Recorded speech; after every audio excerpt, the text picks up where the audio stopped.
Hey guys, welcome back to another episode of The Sweet House. Today I am sitting down with the dream team, Jordan and Steve Soderholm, and I pronounced their name correctly. Nailed it on the first try. But I'm so happy to have them here. We're actually literally not even far from the place where they call home. It is their baby, their business, Ranger Station. And Ranger Station, you guys tell me a little bit more about Ranger Station. I know about it. It's a candle making company. It comes in whiskey glasses. I have it burning at home right now. I have my Skin Farm candle by Ranger Station. That is my favorite candle. It burns every day. Yeah. It just lights my soul. So I just want you guys to know that. Everybody who comes on the Sweet House, I tell them, I give them their flowers, and that's my flowers for y'all today. I love it. Thank you. So Ranger Station, you guys work together, husband and wife duo. Yeah. So tell me how that works. If you could where do we even... I know it's such a robust story that we're really going to dive deep into, but in your own words, how does it work? How are you running Ranger Station? Do you want to talk about Ranger Station? Yeah, so back in 2015, my background's in music. That's why I moved to Nashville. Grew up in Minnesota. Did the whole, I'm moving to Nashville when I graduated high school to do the music dream, playing, as we were just talking about, I can't sing at all. It was to play drums. So I play an atonal instrument for a reason. But the touring, lived the dream of touring, loved it so much. It was such a blast. And, but the schedule is just really all over the place. There's nothing regular about it. You'll be gone for months at a time and then home for months at a time. I'm super bad at sitting still. So me too. We can't vacation. You know, I can't either. Yeah. When she gets mad at me when we're at the beach because we'll sit down and 30 minutes into chilling on the beach. I'm like, okay, what activity are we going to go do now? And Jordan's like this all day long. Yeah. Oh, I'm not. I'm like, where are the excursions at? Yeah. And for me as a content creator, I'm like, well, let's go create some content. Yep. And my husband's like, will you please just relax? Just take a breath. Take a breath. Yep, that's me Jordan with Steve for me. all the time, but he doesn't take a breath. So he made a candle. Literally because I was bored. When I was in between tours, I was like, I need something to do. At the time whenever I was home, I'd have all my friends over, we'd make cocktails, and I always had a candle burning because I knew there was something special about fragrance and having it a part of a experience with people. So I was developing this expensive candle habit, and I had no money because I was a musician. So one day I was like, I'm just going to learn how to make my own for no other reason than just to fill my time with something fun to do and work with my hands. Yeah. And I thought it was super odd, but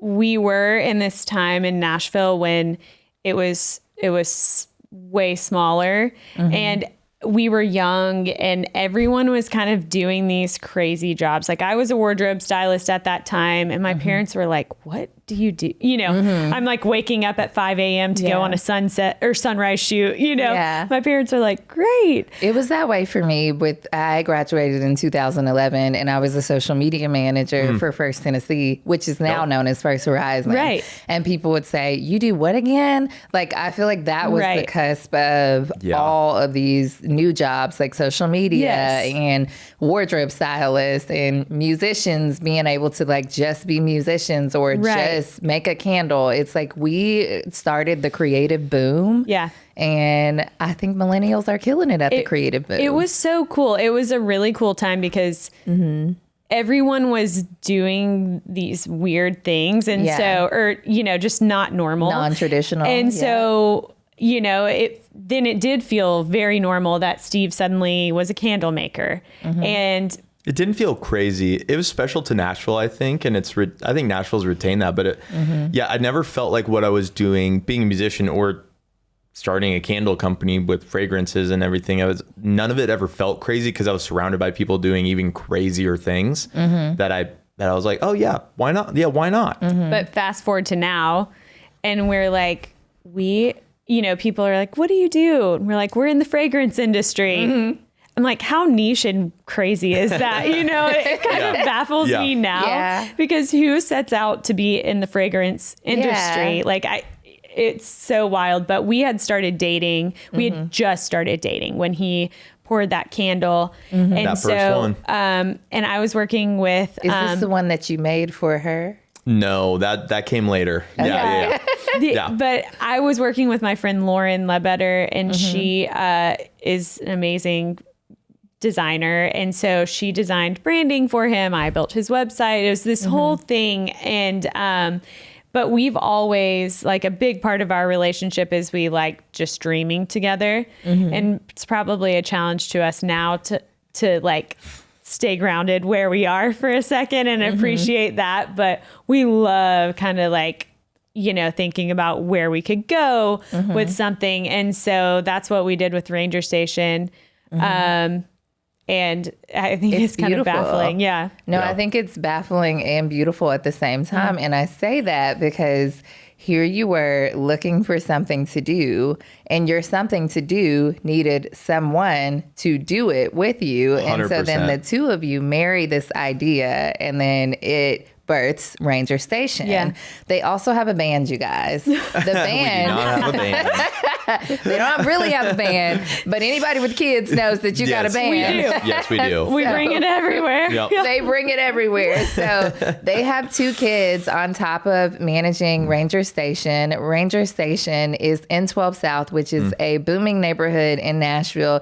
If you're visiting Nashville, you have to go stop through Ranger Station. Emerson Grace, shout out to my girl Kim, is right down the street from you guys. Bar Taco is another favorite. Oh, yeah. I just love 12 South, the whole It's the best. neighborhood. And Yeah. I'm excited to continue watching it flourish. How do you know. guys feel about the neighborhood's major transitions with all of the buildings coming and I think it's- what do you think? Because I know you guys are like you said, you started at this time when Nashville was really embracing small entrepreneurs and weird careers. Yeah. And so now it's like you've got these bigger businesses that are also coming to the sweet little neighborhood of 12 South. Yeah. So where does I- Ranger Station go from here? I think it's exciting that all these brands want to be in Nashville, and it has been really cool to, I mean, a couple months ago, I spilled coffee down my outfit as soon as I walked into work, 8 a.m. And I had to go over to the fragrance studio. So I just popped in Buck Mason, popped in Madewell, and got new jeans and a new shirt, and then went to my meeting and didn't miss a beat. And I was like, wow, that was so Convenient, nice. yeah. So nice. nice that I get And then that, I got yeah. another coffee on the way, you know? Yeah. So it's like, I love having all these different brands in the neighborhood, but I do feel protective of the neighborhood too. I think it's really important to keep at least a little bit of the local charm. And I'm so grateful we have our spot there. And, you know, White's Mercantile across the street has been so important to the neighborhood. And even Burger Up, you know, in our Burger building. Up, Frothy Monkey. Yeah. It's been cool to watch that whole area grow. I mean, it was like when we first started going to Belmont in 2009, it was still a little bit sketchy that 12 South was, and everything. I mean, and various parts It of was. Nashville Yeah. were, yeah. And to see it grow, I love being in Nashville because of the growth. There's going to be growing pains. And, but I think 12 South has done a really cool job of, there's definitely been some casualties of the growth, right? Where it's like, oh man, I hate that such and such restaurant closed or anything like that.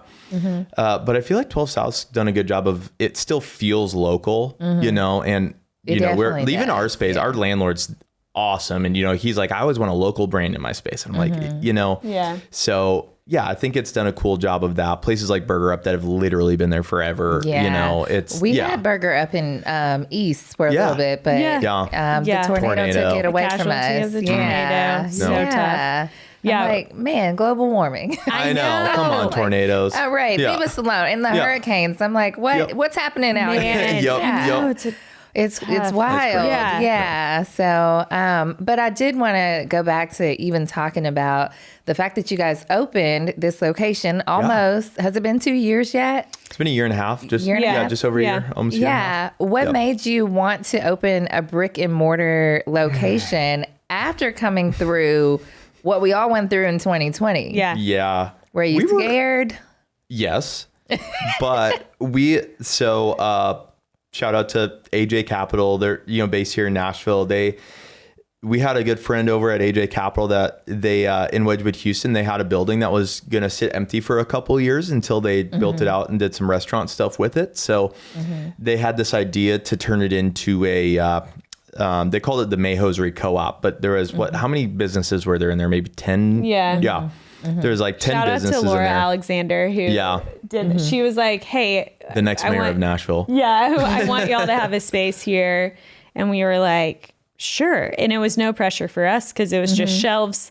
They gave us the shelves. They gave us, the fixtures. They're like, just put your candles on the shelves. And we were like, that's perfect. Were you mass producing then too? Or still like, okay. Yeah. So this was maybe 4 years ago now? Like 3 years ago. And it was just like stuff post pandemic was just starting to open up. And we had previously been like, yeah, it'd be cool to have a store one day.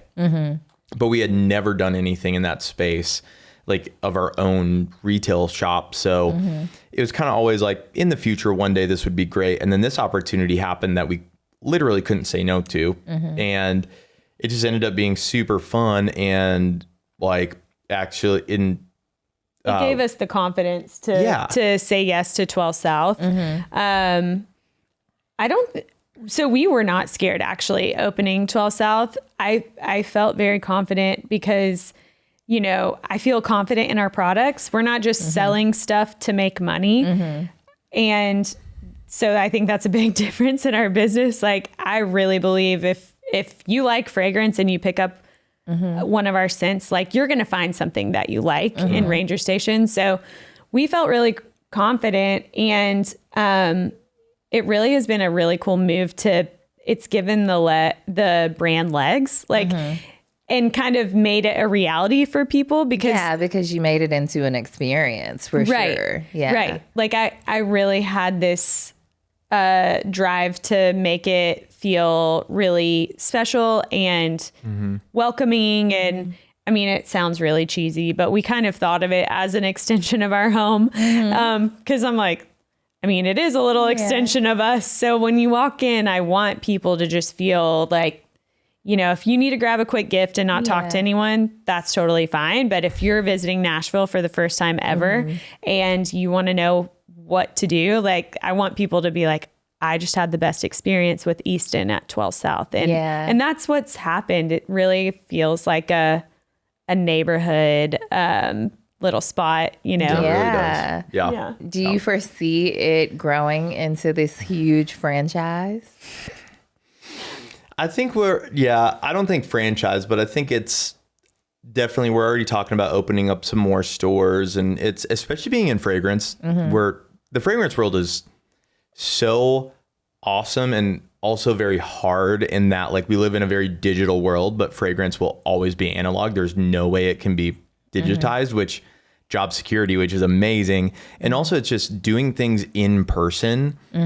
I think, especially post pandemic, like people are craving in-person experiences. I feel like so many people used to say like retail's dead. And then COVID happens and everybody realized like, I actually want to do stuff in person. I want to go into a store where somebody has created this really cool experience. And being in fragrance, it's so hard to sell a candle or perfume online because you can't smell it. But by opening up this store, then people are actually able to walk in and not just visually experience the brand, but olfactive, like experience all of our fragrances in person. And we get to see that, which is, it's so special. And you do bring up a great point, that fragrances are not digitized and they can't be.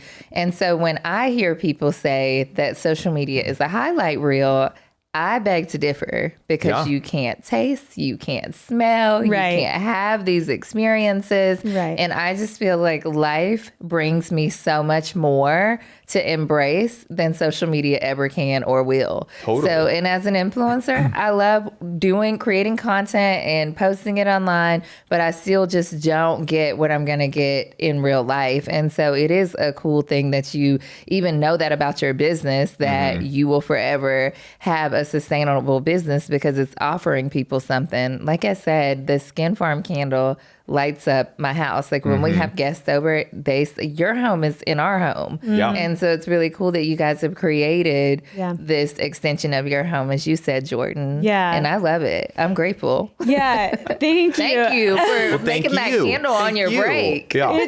It's cool. I mean, you know, when you say, is this going to be a massive franchise? I don't think that ever is the goal for us.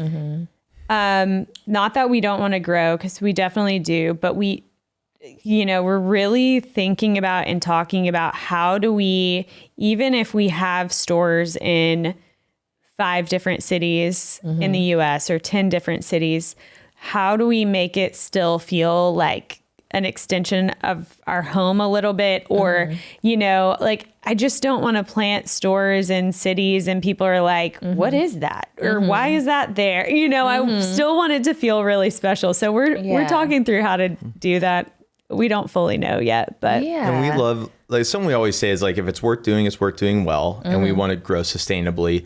And I think I've just seen so many companies like try to grow like really, really fast or take on a lot of investment or do, you know, and you lose, there's so much of that where you can lose the ability to do what you do really, really well, or to, you know, we never want to be in a position where we have to, like, where we're having to answer to somebody else and become unable to do what we want to do with our brand. And that means as we grow, doing that sustainably, which means we might, you know, we're putting longevity ahead of like growing really fast. Oh yeah, for sure. Yeah. And I read that you also worked at Able. Yes. Which is also one of my favorite brands. Yes. So also people, if you are visiting Nashville, go to Able. Able is also sold in like a lot of the local boutiques in Nashville. And so you brought a business expertise to this investment of Ranger Station.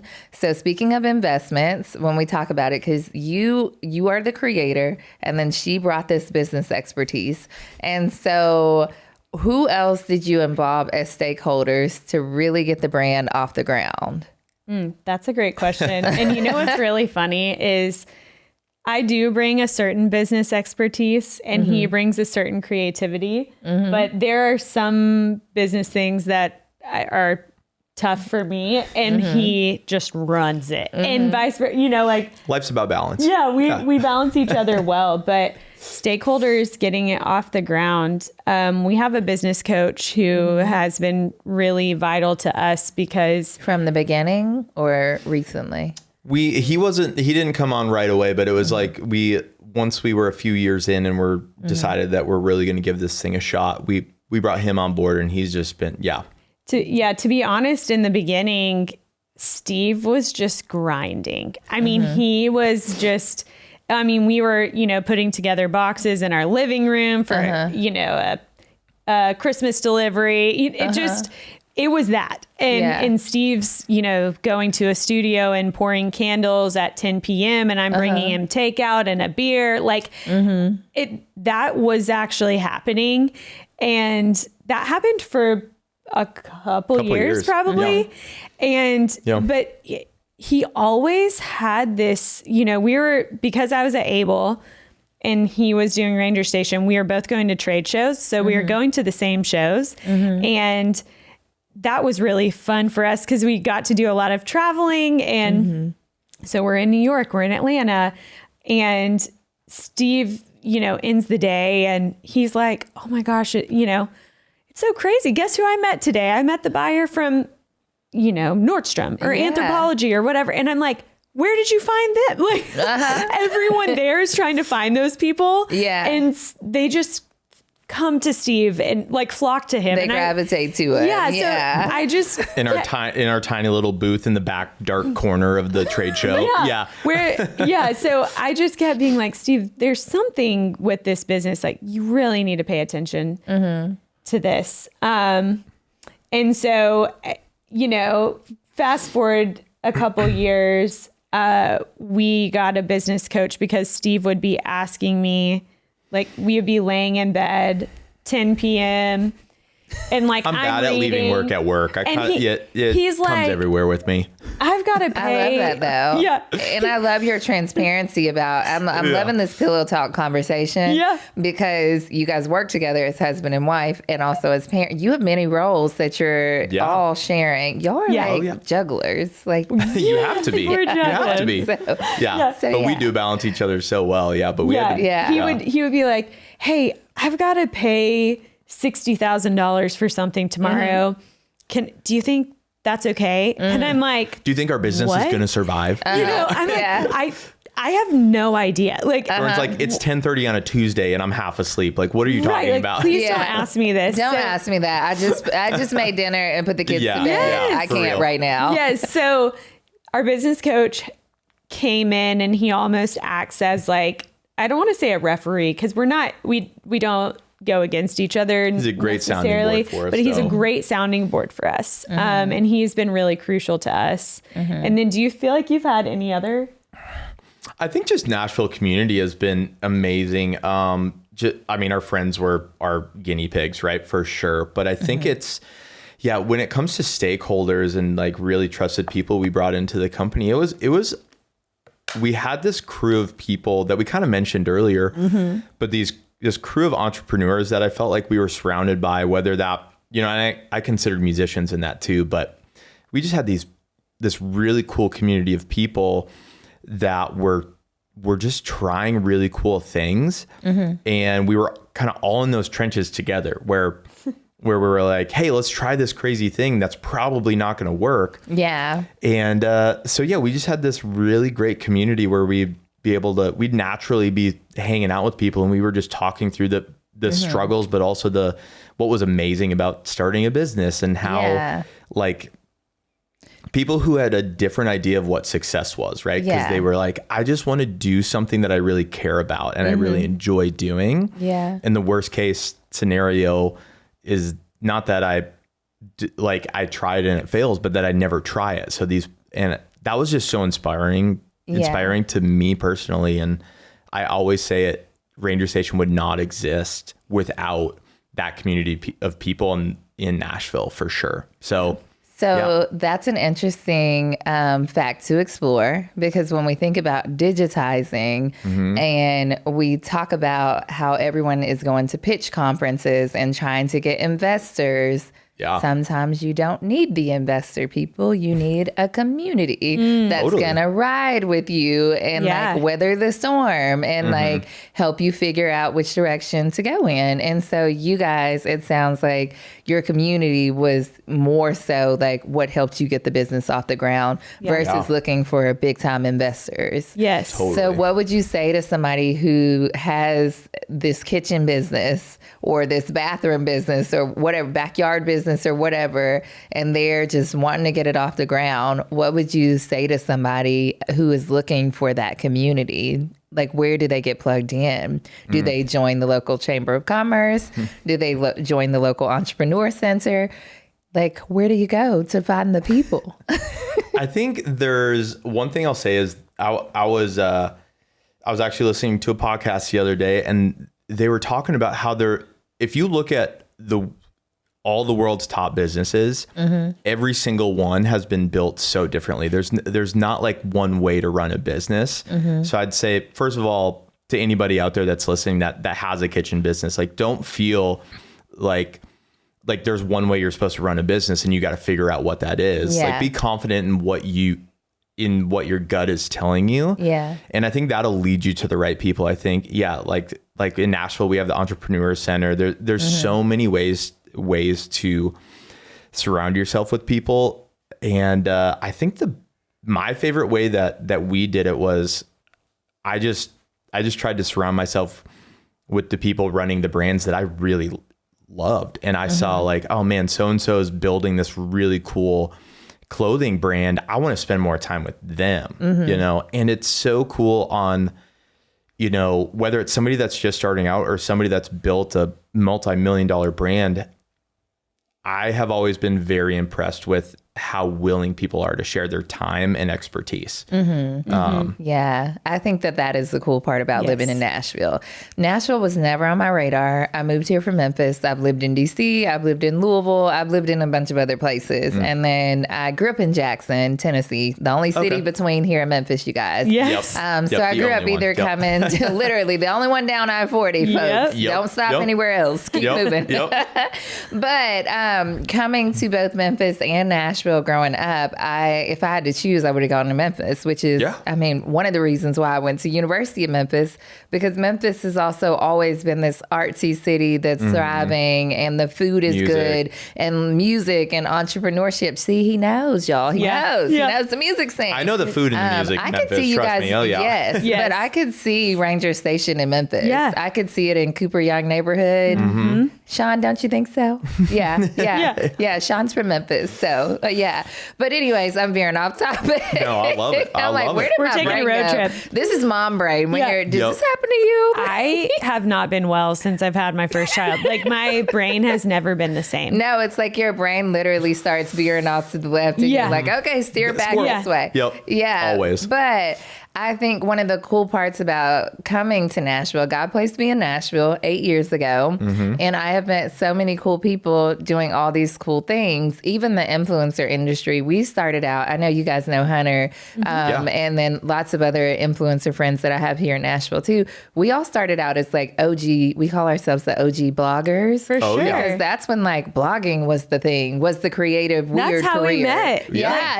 When I was at Able. I remember. Yeah. That's how I met Hunter. Yeah, and all of us. Yeah. And so, like, to watch people create brands like Able, and then to see the partnerships, like Able working with Hunter and Able working with me, and then we're all making these connections in Nashville, which is such a cool part about this city, because everybody sees the lights, camera, action of like just the CMAs.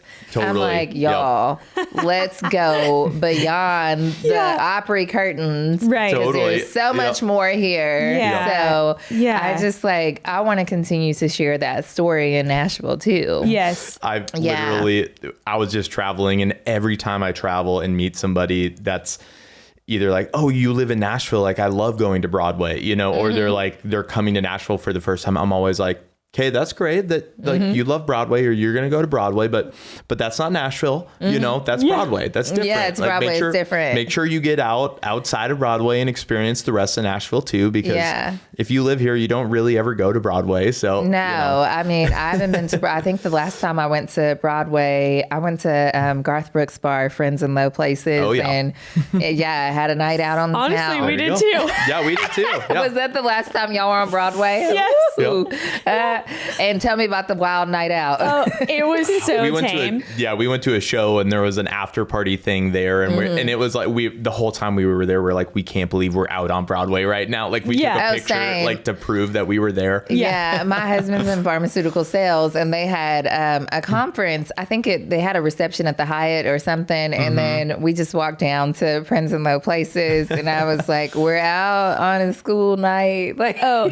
It's like Yes. otherworldly. Yeah. I'm like, what is happening? I know, it's Yeah. so crazy because we used to spend so many crazy nights out I there. know. Like, I mean, Acme was our spot back Oh, like yeah. 8 yeah. years ago, 7. Now I'm like, I have to get up at 6 a.m.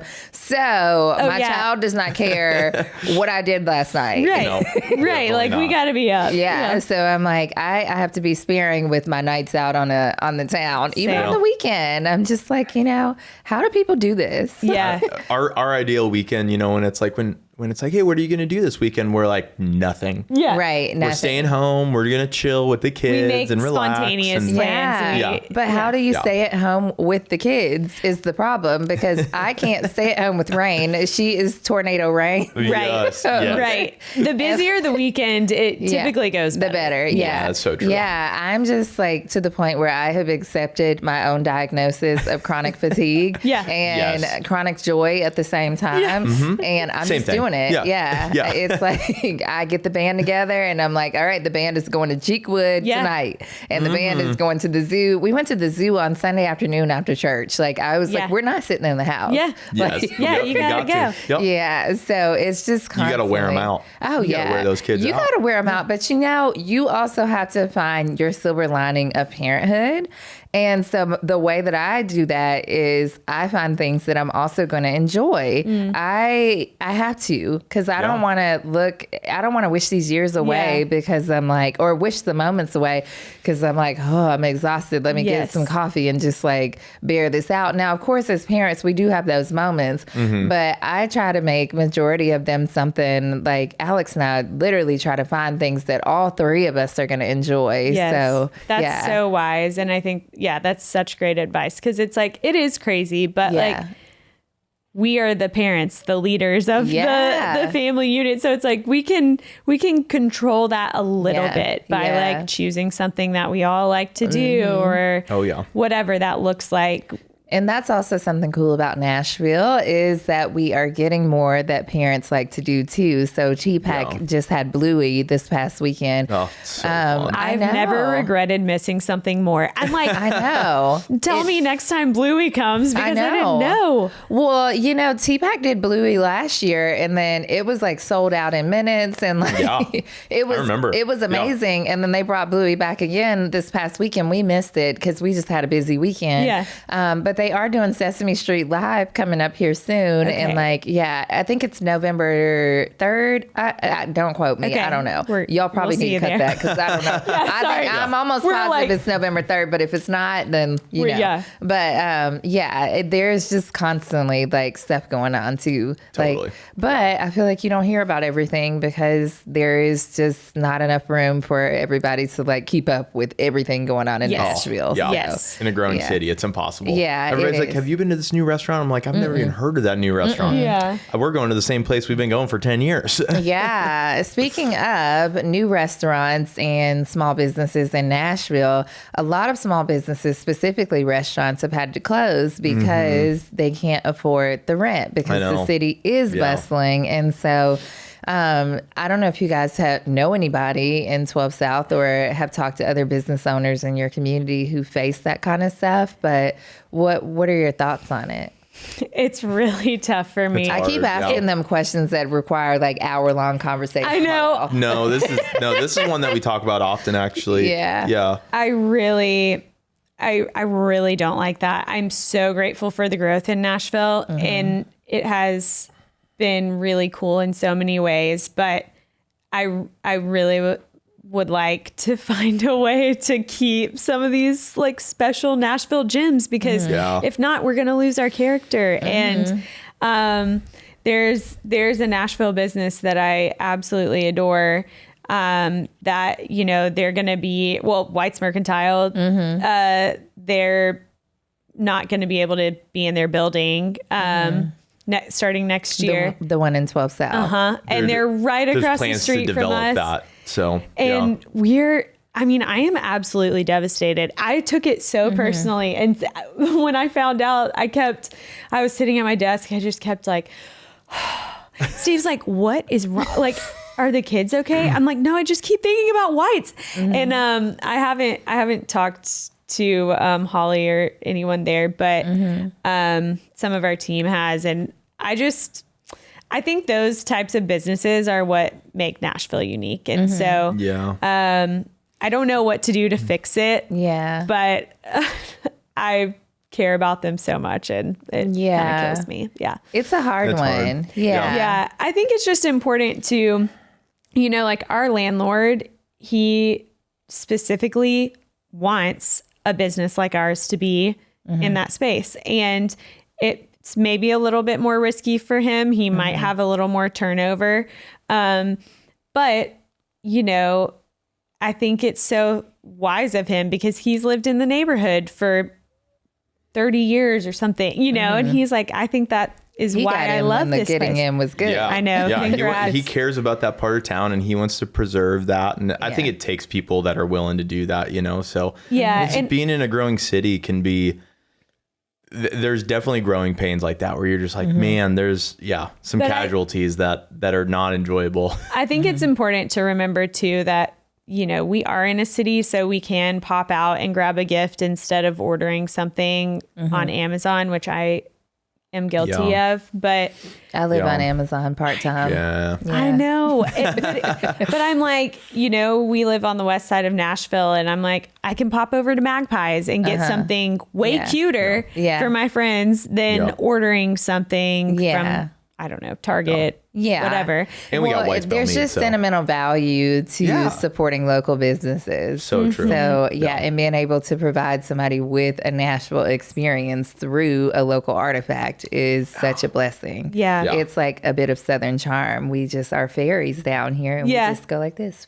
I know. There you go. There you go. Yeah. So how do you guys juggle the business with you also being a musician? And then I already told you guys they've got a band of four with the 2 kids too. Yeah. So if you had to juggle the band, the family band, the Soderholm family band. That's right. That's right. I think there was a time in our business, there are many times when we have to be really focused on the business and it's like a mindset shift. And I think that maybe we try to, like, one of us will be really busy and out traveling and doing the other things, and someone else is a little more planted at home, or vice versa. So that kind of helps us get through it and helps our kids get through it. But you know, the balance is something we've really had to work on. And for me personally, I've had to be comfortable saying no to good things. We had an event last night. Steve is nodding at you. He does not say no. I said pillow talk conversation. No. Yeah. We had an event last night that we were invited to. I was like, wow, this is so cool that we got invited to this. But I don't have to be at that. Like, I struggle with it. It would it's like be you great. want to be at everything, but you only have, like you said, so much energy. Like it, you know. And with kids, you just can't be out every night. Like I have to tell people that too. I'm pretty firm about it because Alex he's got doctors' dinners sometimes at night, and like he's got to go wine and dine them, and then I have to be at an influencer event, and then I maybe just want to have some girls' time, or he maybe just wants to go do the same or work out, whatever. We all have to like allocate our time, and 100%. It's really hard to do that because it's like I also know Rain wants me home. So she doesn't want to be with the nanny or a sitter all the time. She wants to enjoy mama too. So it is hard to figure out the schedule blocks. And I think too, it's like I think it's different for every single person what that looks like. First of all, the most productive people I know are parents. So it's like, and I think it's just like once you become a parent, it's just like it's like you just learn your capacity kind of goes down. So you have to get so efficient at things, and it's the highest performing people I know are parents. Period. So it's it's just so there's something really special about that, and I think it's a superpower. It totally is. It is. It's a superpower. It's a superpower of just like being able to multitask and also emotionally handle it. It's like you have the mental and emotional capacity to handle it. And so to hold things loosely, I think.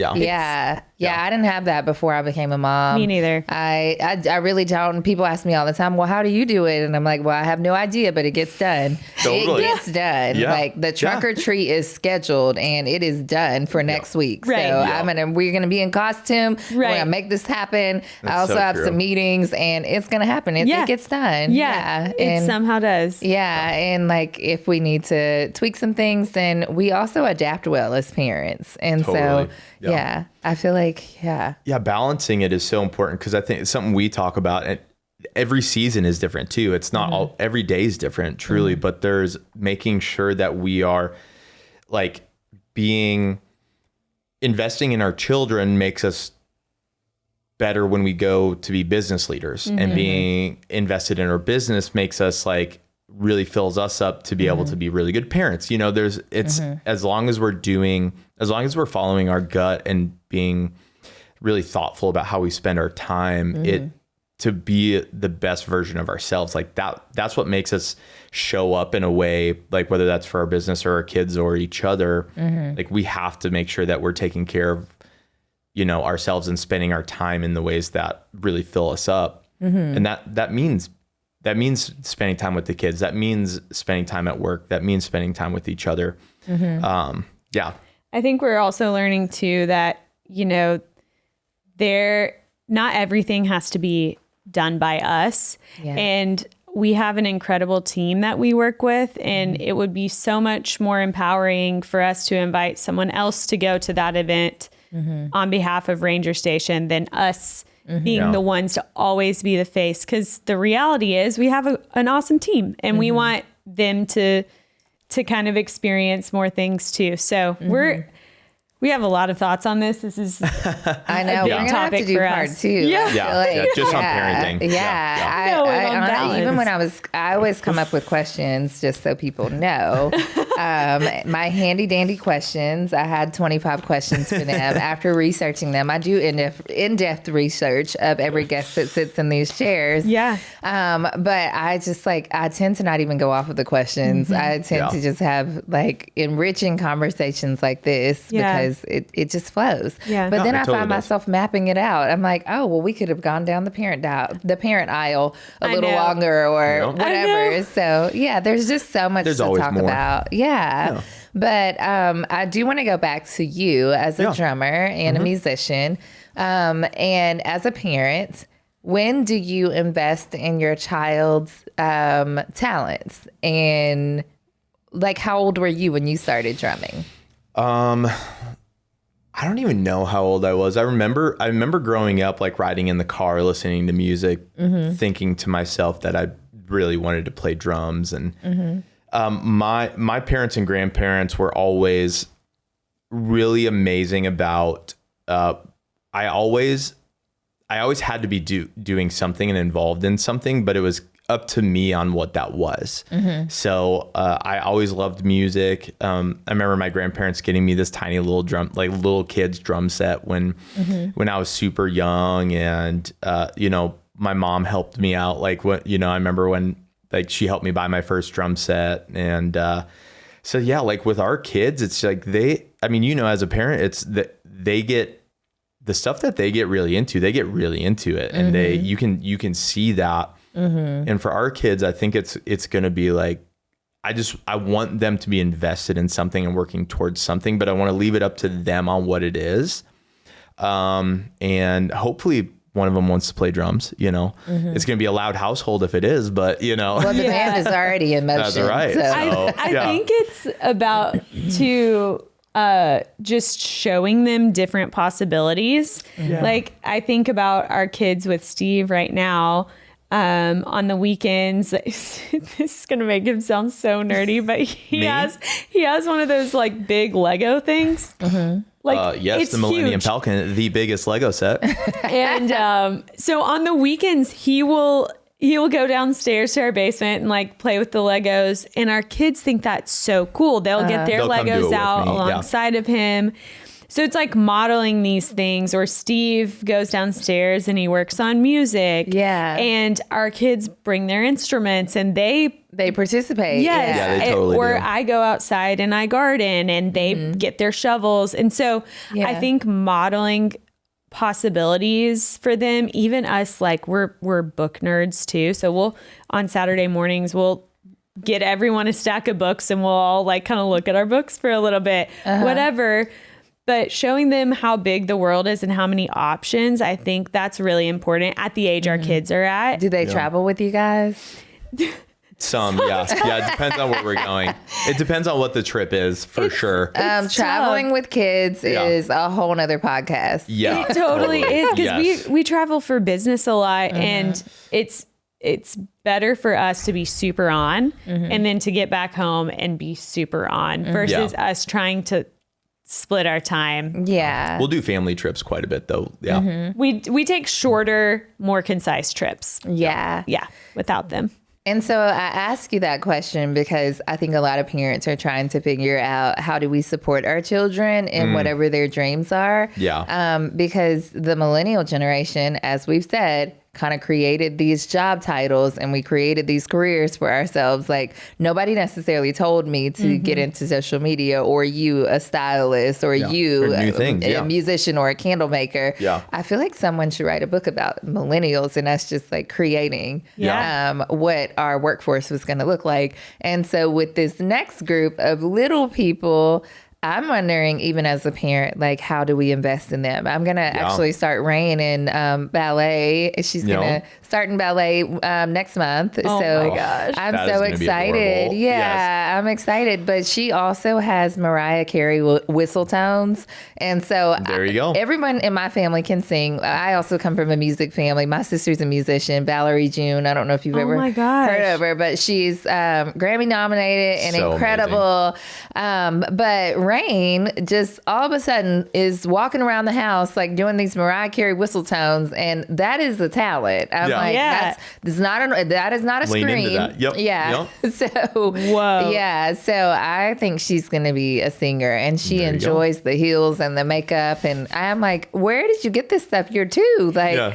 She's innate in her. yeah. Yeah, the things that our kids are innate with, it's really crazy. Like I try not to lean into it too much. Me too. Because they're so at such a formative stage right now. But it's hard not to when you're like, girl. Yeah. You're like Mariah Yeah. Carey, let's go. Yeah, So but good. then I also we also were the generation that saw all the Disney stars and the Yep. Nickelodeon stars, and Yeah. Yep. we've heard their stories now and the behind the scenes, and we're kind of like, oh, Yeah. like we aspired to like be you guys and like, you know, or be like y'all. Yep. We thought y'all were like super cool, and they are cool, but just saying they had like much deeper stories. Right. Yeah. And Maybe you things- wouldn't wish that life on everybody. Yeah, and Yeah. just like even the parent guidance and interaction of while they were working, it's Yeah. like, how do we teach our children and cultivate them without working them too hard or like forcing them to be somebody that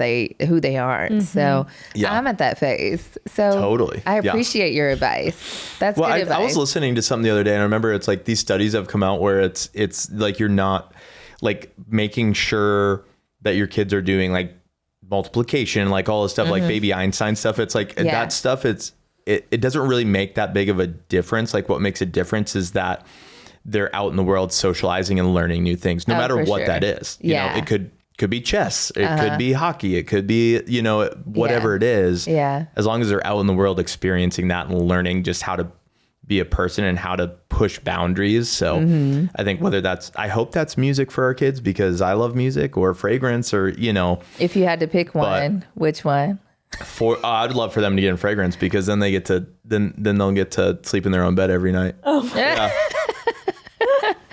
Oh my gosh. Well, I mean, yeah, that's true. Musicians are always on the road, Yeah. but at the But I same loved my time as a musician too. It's Yeah. like I'm so glad that I did it. Yeah, I'm glad that you did it. Yeah. Every time I go to one of my sister's shows or to like I went to see Moulin Rouge the other night, Yeah. I'm like, wow, how cool it must be to wake up every day and you get to just sing, or how cool Totally. every day like that you get to be an actor or an actress. Because another reason why I started the Sweet House podcast is for people to share their non-traditional career trajectories and how they're juggling it all. Yeah. And to really own who they are and tell people, because it's like, even as influencers, people ask, so what do you do? I'm an influencer. And they're like, oh, so you take pictures for a living?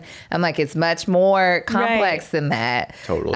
But you wouldn't know it if we weren't sharing these kind of stories where people get an idea of it. Right. And so when I bring people on the show, also, I love to ask them, because you guys went to college. They both went to Belmont, you guys, which we're going to circle back Bruins. to that. But my brother-in-law just graduated from Belmont a couple awesome. years ago. He made it through the pandemic class. So Wow. yeah, Yeah. he did it. I'm so Yeah. proud of him. Yeah. But back to the question of college or just get out here. What would you do in the game of life if you had to do it in today's time? Because you guys made the choice to go to college and also still go after your creative ventures and your entrepreneurship, but then you still worked for somebody. And that's a cool story of millennials. Like, we have done every part of the pie. Yeah. Like we ate every part of the pie and we baked another one afterwards. Yeah. Totally. And so, but this generation, I also feel like needs to hear what our thoughts are on college and or not. I think I would do college again. And it's because it gave me the foundation I needed in life to do things well. I mean, in Nashville specifically, you know, going to Belmont, I really got involved with my professors. I knew all my professors. I knew my classmates, and they introduced me to people outside of the school.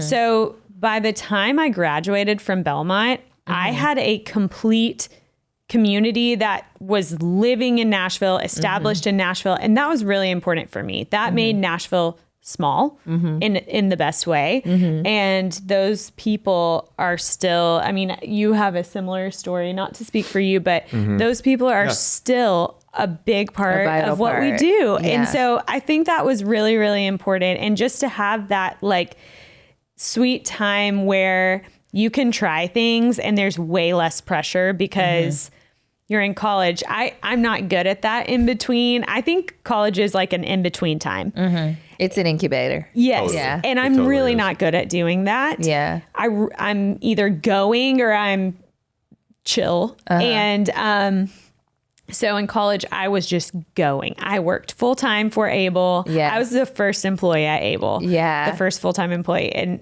And their offices were on Belmont's campus. See, that's a whole nother podcast. I know. There you go. Because Abel's a big business now. Yeah. Yeah. So I would hike over to the office after class and I would be sweating and, you know, it's time for a photo shoot. Okay, cool.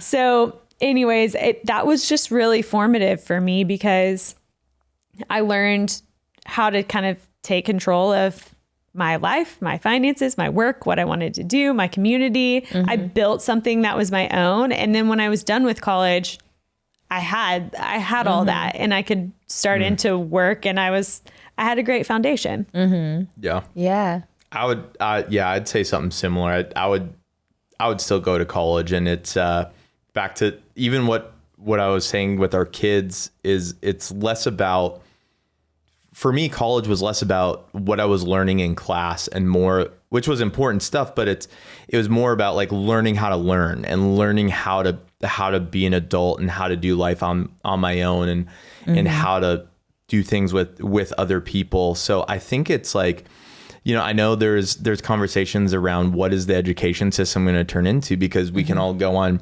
YouTube to learn all the same stuff that you can spend tons of money to go to a university for, right? And I'm like, I don't buy into that, because you can learn the stuff that you would learn sitting in a seat in a classroom, but just sitting in front of your computer screen watching a video by yourself is different than sitting in a classroom. And also, college is about learning how to do life, you know, and it's like there's no other, like what other place is there that you can have that experience? And I don't really know of any other where it's like you know, campus life, dorm life, all that. That is such a special time where it's like I wouldn't be where I am now if I didn't have that experience. Yeah. And there's this amazing book that everybody needs to read that's new called The Anxious Generation that I'm working my way through, and it's just, I think I saw it on Audible. our digital world is just taking away those in-person experiences, and that you know, and we just I would do it again in a heartbeat, just because of the relationships and learning how to do relationships. Like if I look back at when did I grow the most in my life, it was definitely my college and post and like right out of college years. Like is when I really became who I am. What would you say to that question? Ooh, I love when the guests ask me There you go. questions. Turn the tables. Just really am curious. I definitely would go to college. Yeah. I am a huge advocate for education, period. I just saw some stats the other day, first of all, that we're talking about meeting your spouse, and college was at the bottom of the list. It had been at the bottom of the list for a long time as far as people meeting their spouse, which I thought was interesting because I thought a lot more people found their 100% college sweethearts. true here. Yeah, it's 100% true for you guys. And so it's same for Alex and I. And so I found my life partner who's essentially building, I mean, he is Mr. Sweet. So everything about the Sweet House, the Sweet House Airbnb, everything about our brand is founded on his last name, Totally. which is my last name. But like, I think I would go to college all over again. I met my person, but then I also met other people. I had interned in D.C. I worked for the Congressional Black Caucus Foundation and also Congressman Steve Cohen. I just had so many rich experiences. I had interned for Procter & Gamble in college. Now I've worked with Procter & Gamble as an influencer. Like, I can literally tie so much of everything back to my college experiences. I went to school for broadcast journalism and then decided that I was not going to be a news reporter, but then I get the opportunity to sit down with you guys. But I created this. Like, no one told me like you should find Cast Collective and meet people in the community and through Able, like, I don't know, 8 years ago probably. And then one day you're going to be sitting here with them having this conversation on community and business and parenthood and all those things. So I would go back to college. But I do think we have to separate ourselves mentally for our worth. It's like, if you don't become a doctor, it's okay. If you don't become a lawyer, it's okay. If you do decide to be a candle maker, which you don't have to go to college to be a candle maker, it's okay. You can figure out that path without going to college, but I think you still need to seek the resources to help you figure that out. Totally. And college is an incubator to buy some time, essentially, and figure it out. Now, what I will say to this new generation is college is free in a lot of aspects. I know they're all concerned about the student loans and all that, but most states now have adopted the community colleges are all 2 years. It's free. But then also the high schools are now offering like early college. So like my high school that I went to in Jackson, they have an associate's degree, which is 2 years of college. And then they also have their high school diploma when they graduate. Well, if I had that, I graduated from high school when I was 17, went to college when I was 17. I probably would have been like a child prodigy, because I already had it in me. I had the fire of entrepreneurship and creatorship in me. You were ready to go. I was ready to go. So I'm like, essentially I sat in the incubator for 4 years, but I, like you, the whole time I was in college was working, and I was getting up at 2 o'clock in the morning to go to News Channel 3 in Memphis. I was working at a radio station, WBBP in Memphis. I literally was working at a consignment shop. I worked in the on-campus mailbox office. Like, I was doing it all. Like, I was like literally in 100 places at one time, but still enjoying my friendships and building my community. And I met Alex, and then he and I, after college, decided to stay together, and we did long distance here and there. So I was living in D.C. He was in Memphis. I lived in Louisville. He was in Memphis. He moved to Clarksville. I moved back to Memphis, and then we got engaged. Ships in the night. But I knew I was going to marry him. But in our heads, we were like, okay, college, we're done with that. Let's focus on our careers, and then let's go where God wants us to go. So we landed in Nashville. And so I also will tell people to let the universe, whatever you believe, I believe in God.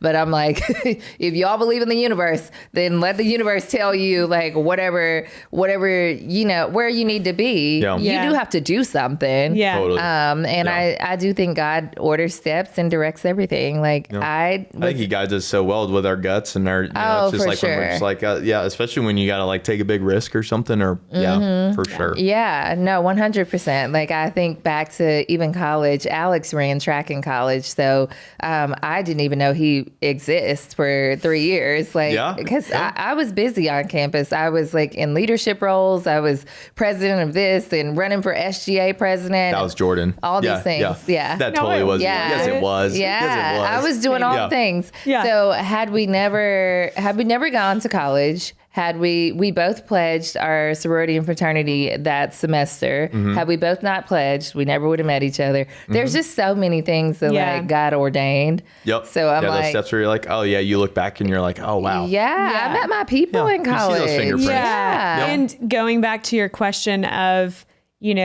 where should you get involved if you're starting a business or if you have a kitchen business or a backyard business or whatever? I mean, that we feel like we can always go back to our school. Oh, 100. And they put weight behind what we do or introduce us to someone. Well, they're proud to see alumnus like you guys that, I mean, when I was doing my research, they wrote this beautiful article on you guys. And, and schools are proud to see you come back. Whenever I go back to the University of Memphis, I had a full leadership scholarship to Memphis and Alex ran track. So for the longest, the athletic department had this huge mural of him running track in the athletic department in Memphis. And then when we do go back, we're going to go back for homecoming in a couple weeks. I'll go to the dean's office and the dean is like a good resource for me. And if I ever needed anything, I know the people at University of Memphis would ride for me.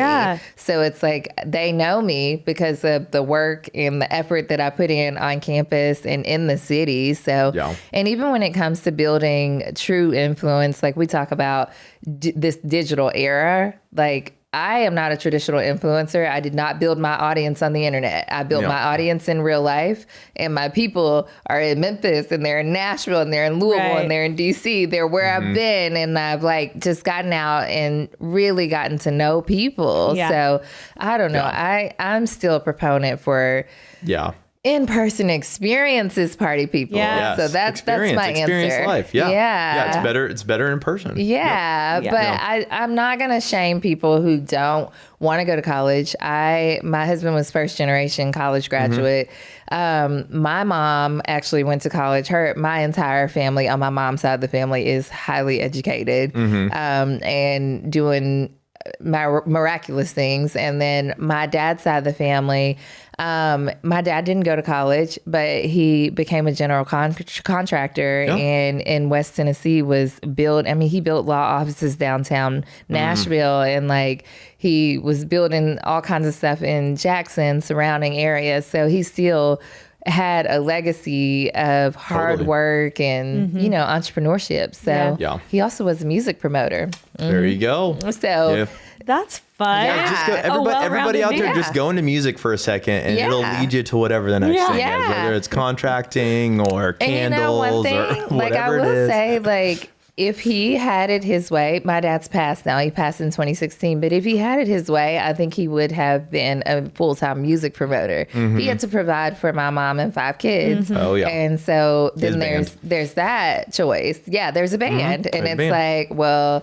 is it the dream or the band? And so sometimes we have to make those decisions too. But I feel this weight from him. I feel like I got a supernatural power when he passed away. But I also kind of feel it all the time where I'm like, okay, like you only have this one life and let's make something of it.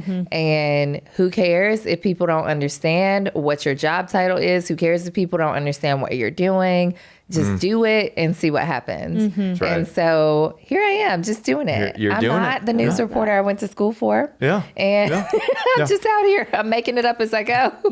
Before we came here, I was talking to my friend Alicia and we said, oh, we're going to go be on a podcast. And she was like, oh, is there a video component to it? And we said, yeah. She's like, they're all just talk shows now. So you really have your own talk show. It's not just a podcast. Like you basically are doing news journalism. Yeah, it is. Show. It's just a different form of journalism. But, I feel like it took me a long time to like really believe in it because there's no blueprint for it. Yeah. And so did you guys ever feel like that with the things that you're working on? It's like, Yeah, you're just out here. Yeah, and the amount of times that people would be like, so what's your real job? I'm like, this is my real job, but it's like I think if I wasn't doing something that didn't have a blueprint, I'd feel bored and I wasn't doing something right. Like there's a piece of me that's like I need to be out there trying something new and different. But it's also terrifying because there is no blueprint. There's no like there's like hasn't necessarily been somebody that's paved the path for you and you are blazing a trail. But to your point, I think it's so cool that we live in a time where we can pursue something different. We can kind of create our own things. And I think it's been so cool to just see people do it in a way that's like, oh, success to me looks like giving this thing a shot. We've seen so many people that have kind of chased money and made a lot of money and that didn't make them happy, right? There's all these studies out there around like money doesn't make you happy. So, well, what does? And it's to what you said, it's experience and it's life experience. Yeah. And even if that means building something in that or trying something and failing, it's like that is still a life experience. And then you try the next thing. And then you try the next thing until you find something that you're like, wow, this is what I was meant to do. Yeah. And I think that's really special. Yeah. No, 100. I feel like it feels like a movie. Like, I feel like what you just said needs some riveting soundtrack behind it, where it's like building up. Yes. Like, because can you guys do that in post? Just put a little soundtrack behind it. That was your life. Yeah. So you guys have been married for how long? 8 years. 8 years. Yeah. 8 years. Yeah. We've been married for 7 years. There you go. What would your number one marriage advice be? And you can ask me if you want to too. Our number one piece of marriage advice. Yeah.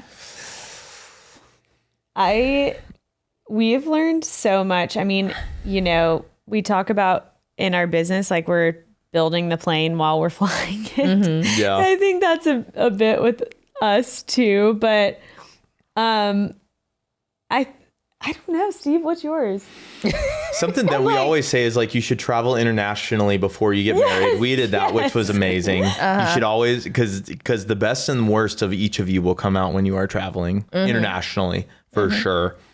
That's but no, I true, think I feel like that has a backstory. It does. Steve. Yeah, it really does. Yeah, I think, man, I think my biggest piece of advice would be like, I think it's like we do a good job of creating space for each other to really lean into the things that we want to do, whether that's, I mean, for example, Jordan and I do a retreat at the beginning of every year where we kind of think through what do we want this next year to look like and everything. And so this last January when we did that, Jordan said that she felt like she had been going like traveling a lot and doing all this stuff. So she needed to be home more and like travel less and everything. And I was like, well, I feel like I actually want to go on more adventures and travel more than I did last year. So I think just, and we did that. That's what we're doing this year. We're going on trips together, but but Jordan's staying home more and I'm traveling more than usual. So and we've just created space for us to. And finding your compromise. Yeah. And then I think, maybe on a different note, I think in marriage, and especially for us, we do a lot of things together. We do our business, we're parents, we're our friends. So just having grace for each other. And, sometimes we will at work or at home or whatever, there are going to be times when we're disagreeing on the path that we should take. And being able to start clean the next, once we've figured it out, like, I'm sorry, I love you, wipe the slate clean for the next time. So you're not running from behind, I think, is really important in a relationship. Just having grace for the other person and where they're at, because oftentimes we are in completely different places. Personally, like he was saying, like I want to be home right now. He wants to travel. That's totally fine. We can make that work, and it's really good for us. And so also just having confidence in the relationship, like we need that balance. And so, you know, some people would say, oh, well, that's doesn't really make sense together. But for us, it really does, because it makes us better. It pulls me out of my shell, or I make him rest, you know? So just, you guys compliment each other, and you guys, I'm sitting here with them and I feel at home with you guys. It feels like warm energy. So well, the feeling is very mutual. So, it feels like you guys work like a symphony. So we should just call their band of 4 kids a symphony. Well, when we bring the kids in, you'll be like, whoa. Well, Frank will sing the There's a lot of percussion that'll start once they come in the room. Not in time. Well, you know, sometimes we got to bring out the wild instruments. That's right. But yeah, I love how you guys function as thank you. Just in a marriage, a partnership. And I think people also should see that side of careers too. It's like your significant other is also such a major part of who you become in your career.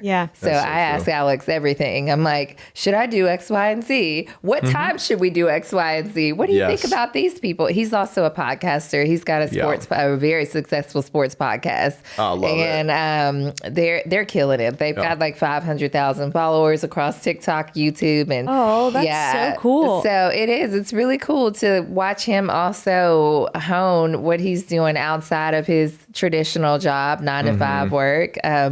And so it's just cool to see another couple in Nashville. You guys have to meet him. I know. Oh, yes. Yeah. And we got to get the kids together. I know. We get the bands together. Yeah, get the bands together. Oh my gosh. It's going to be a zoo. I don't know about a band anymore. Mariah Carey's going to be there.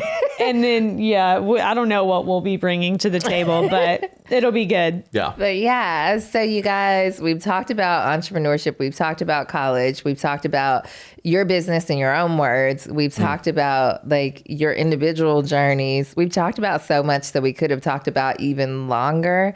But if you guys could leave us with like one more tidbit on stepping into your calling, what would it be? Something that we say personally and at Ranger Station a lot is like what we want to do as a company, but what we also want to do as people is like we want to die with memories, not dreams. And the whole idea there being like we don't want to get to the end of our lives and be like, oh man, what if I had tried? Like I always wanted to play music, or I always wanted to start a podcast. Like I wish I had tried that, you know. But we want to get to the end of our lives with like a lot of successes and a lot of failures, but knowing that every dream that we had, we gave that thing a shot. So, and I think if you do that, if you've got a dream, try it and take the pressure off of, what if this thing doesn't work? That's okay if it doesn't work. You tried it and it'll lead you to the next thing. So I think that's really important. That's great. I love it. I would say, I think that God has given everyone gifts and callings. I don't think that's just one calling necessarily, but I think that the Lord has given us gifts, and our job is just to lean into that and go after it. And we don't really know what that means. I mean, for us, I would never have guessed that we would be here recording a podcast, and we have a store down the street, and and you got candles. 2 kids, and you're making candles and traveling. But also hold it loosely. Like, what we've learned, especially like we've talked about since we've had kids, is, I have to hold things loosely, and I have to kind of like take the journey as it comes to me. So that means I have to be a little more flexible. Maybe I give up a work goal to be with my kids, and that's okay. Or maybe I miss a bedtime because I'm achieving a work goal. but holding the things loosely, I think has been really important for both of us. Learning to be adaptable and figure it out. Yeah. You have to be. Yeah. You have to be. You have to do. You definitely have to. Well, you guys both have shown a level of resilience that is very inspiring.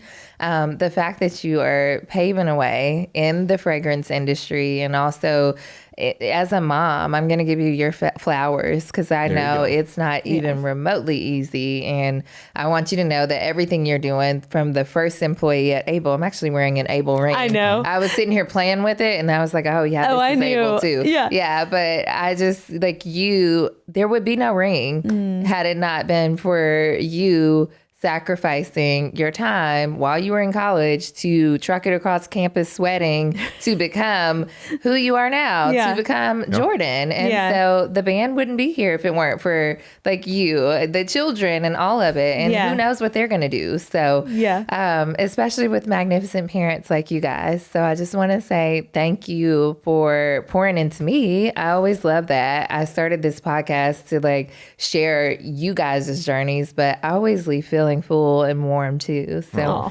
thank you. Well, it's been so fun. Thanks for having us. It's been so great. Well, you guys, that's it. Follow them. They just started a new podcast. I'm going to let you guys give like a 2-minute spiel before the cameras turn off and let them know where to find your podcast and what your podcast is about.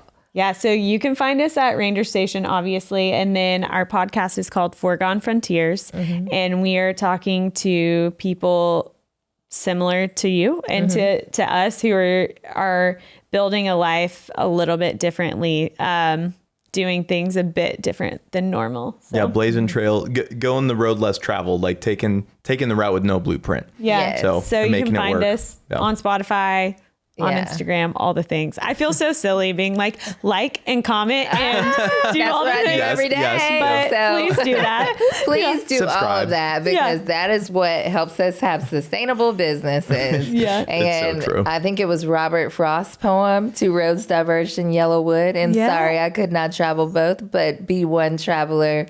Something, I don't remember. I learned that. Yeah, there you go. Yeah, hey, you crushed it. You did better than I could. Whoever wrote the poem, it was a great poem. I actually was watching a show last night and they started quoting it. So it's funny that you also were quoting a rendition of it too. So yes, it's cool to sit here and contemplate, but you just have to go for it, y'all. Yeah. So, just go for it. Yeah, go for it. Thank you for having us. Thanks, Jasmine. Thank y'all this has been for coming amazing. on.